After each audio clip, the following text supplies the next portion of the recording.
Nagsisisi.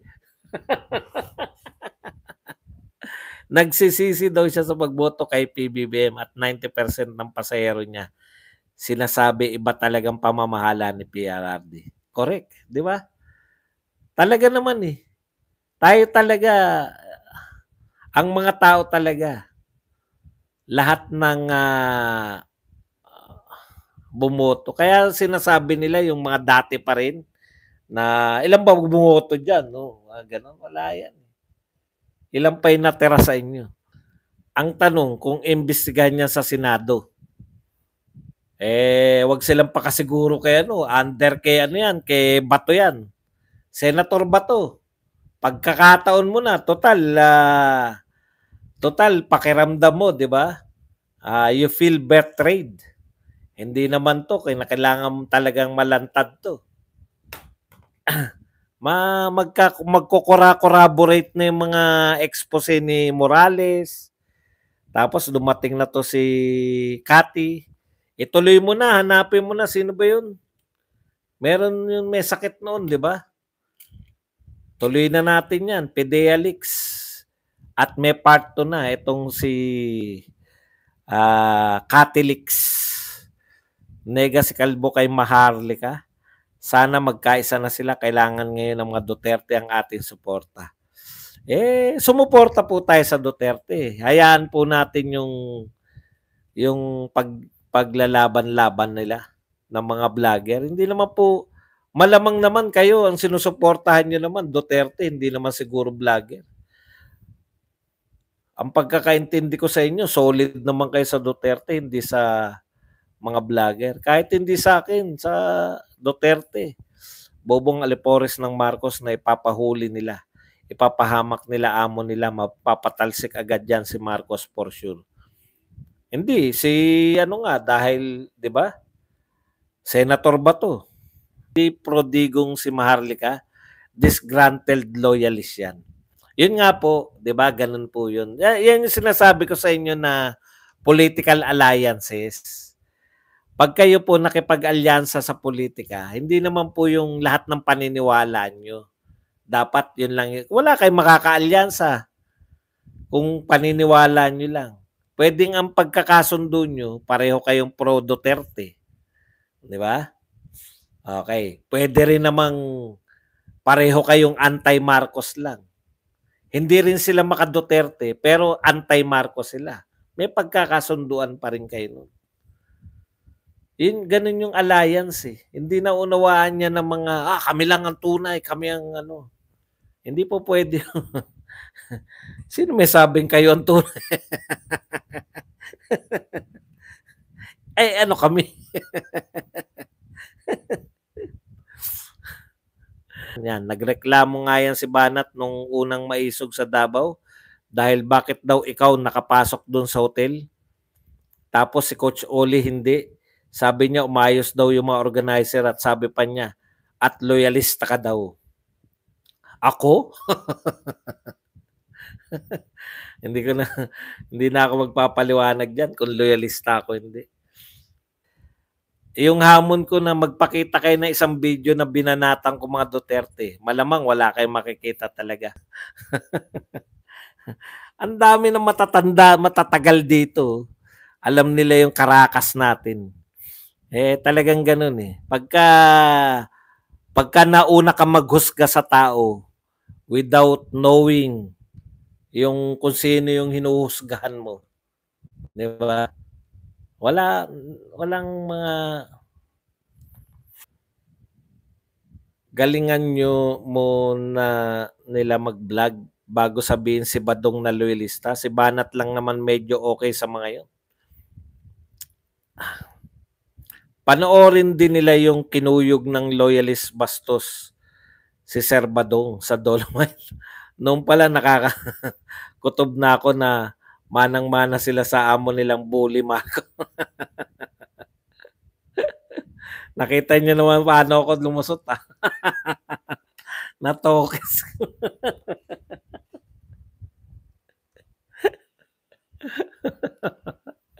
Kaya pag kinukwento ko sa inyo, Sa mga komprontasyon, ang una kong ginagawa, paano ko matotokes ko? Natokes ko. Wala na nasabi. Eh, ang kasama ko lang si Weng, babae. Kung nagkataon na, eto lang ha, hindi naman ako sa matapang. Kung nagkataon na hindi ko kasama si Weng, nakatakbo na ako.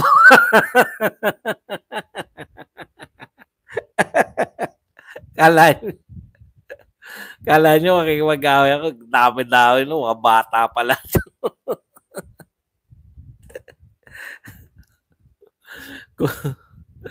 kung nung kabataan ko, puta, hindi ako ganun. Tokes. Kaya ka nga binigyan ng ng konting talino eh. Saksi ako, multo ni Digong si Sir Buds. Matagal yan nagsabi kung sino ang aming president. Shoutout, mas naniniwala ako sa mga vlogs mo, Sir Buds. Ayaw ko sa mga bayaran by. Tay Amik. Kung ako ginanyan nila Sir Badong noon, meron sila kalalagyan sa akin kung binuli nila ako.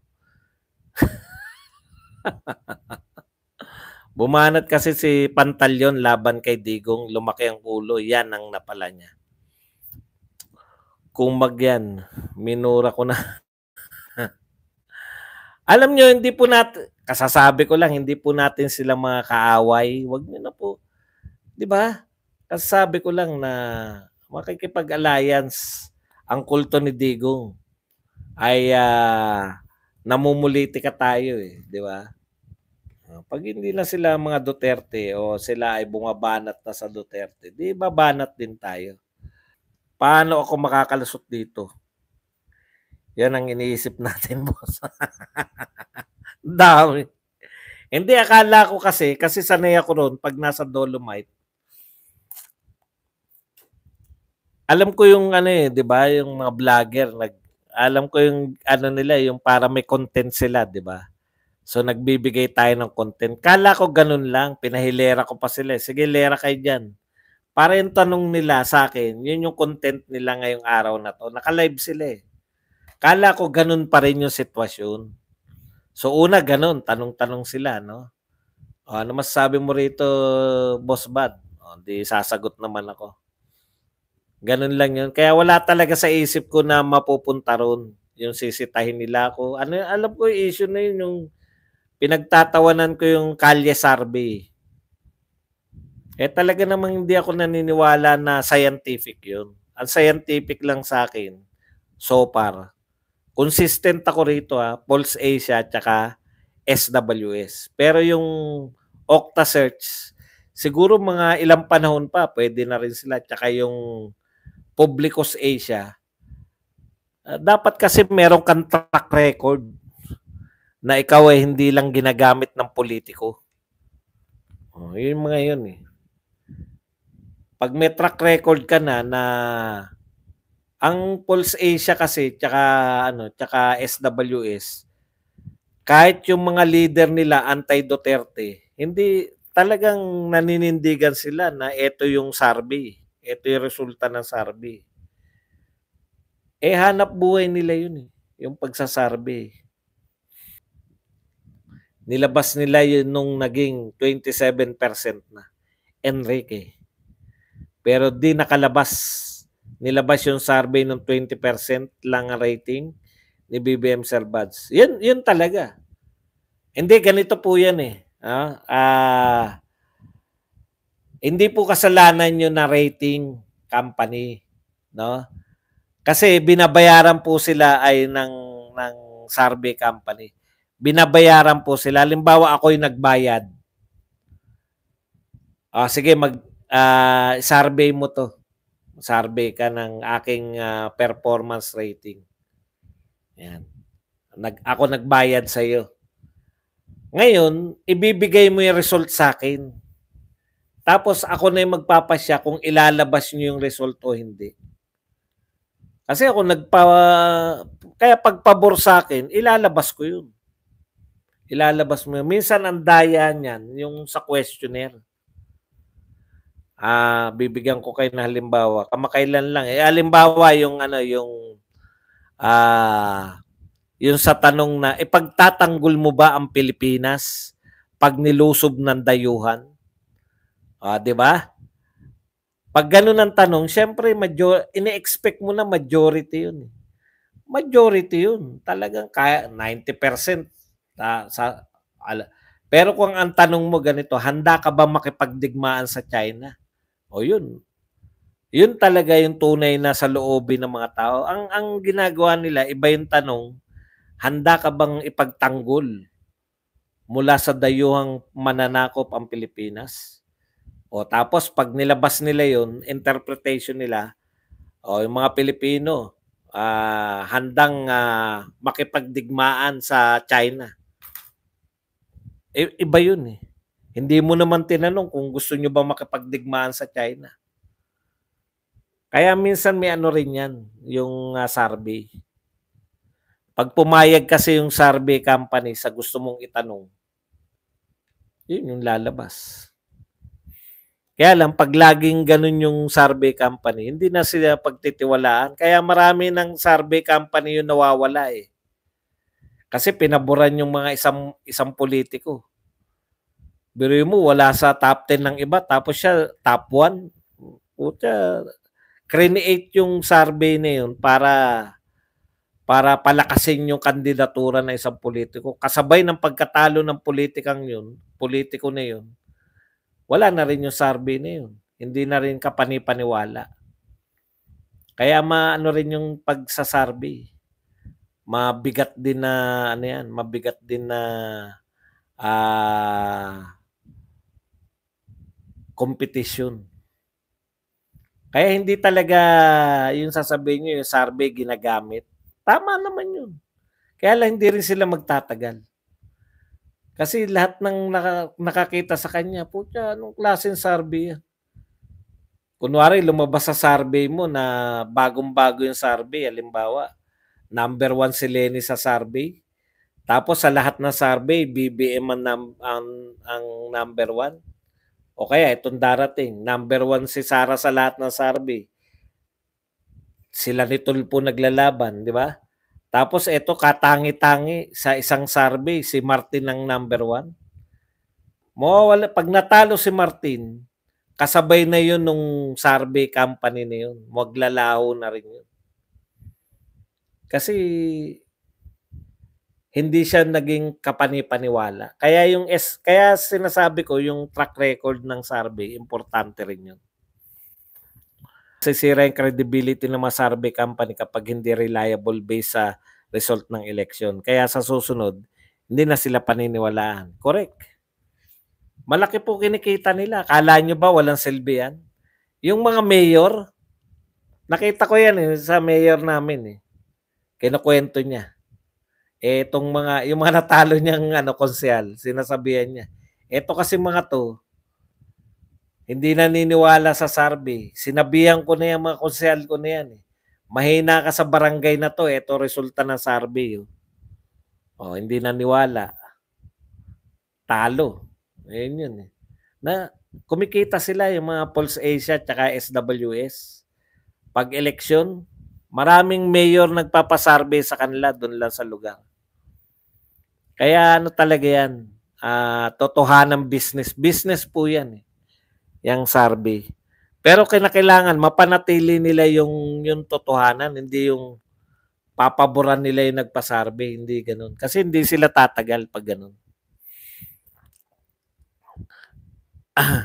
Senyora, may sarili silang trip.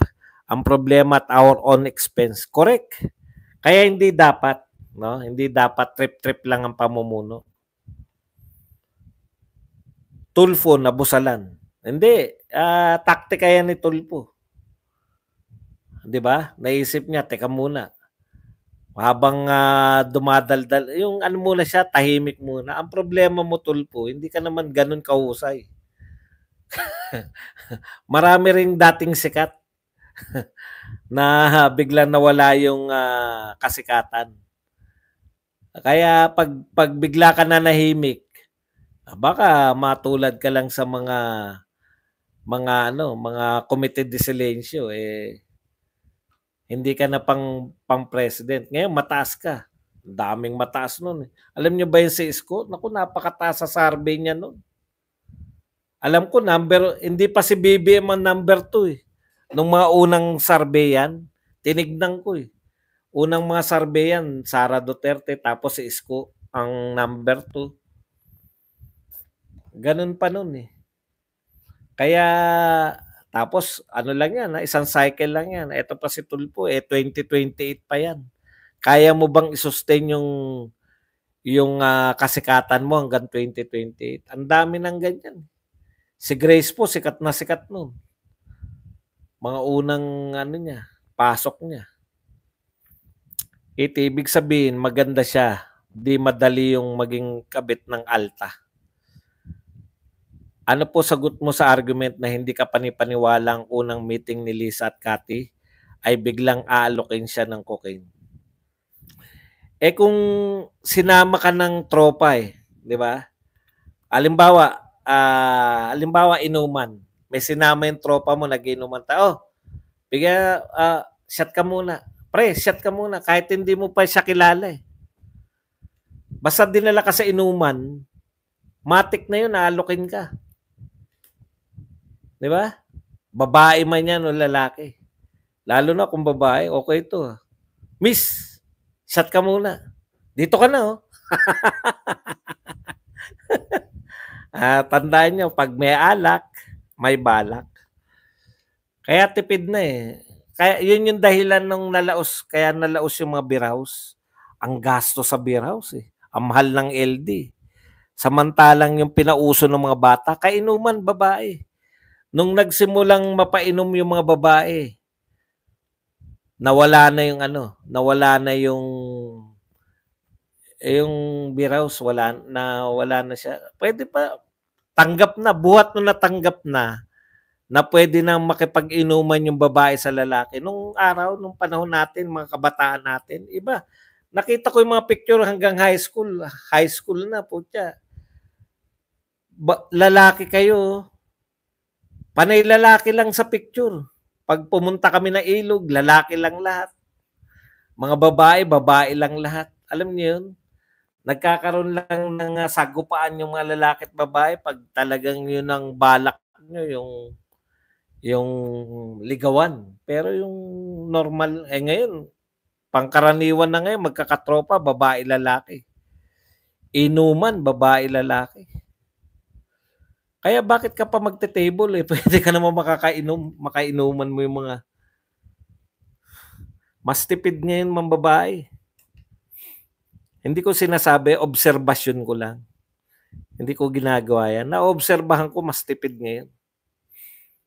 Kasi pwede mo lang makainuman Ano ba naman?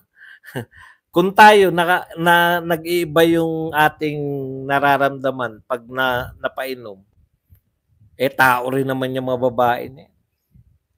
Di ba? Lalo na kung medyo bata-bata ka pa na may makisig ka pa ng konti.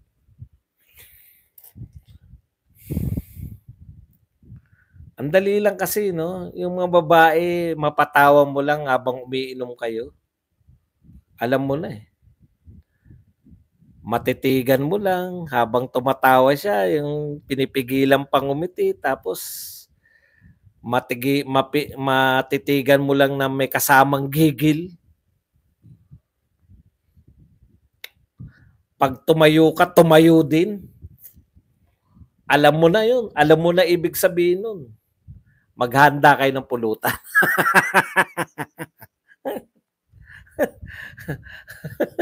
Kukuha lang ako ng pulutan sasama na ako.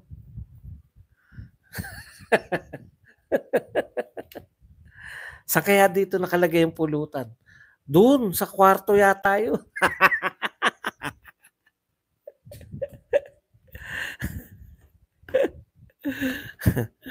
Para in ka sa tropa at para di ka laging liability balang araw. Yun ang motive ni Lisa sa sinabing inalok siya ng pulburon. Nangyari na nga, ayaw nila mangyari. Hindi. Ako tingin ko, Given na yun. Hindi ka naman magsasama ng hindi gumagamit. Yun nga yun, yung mangingi, inuman to eh. Alam nga namang magsama ka ng hindi uminom.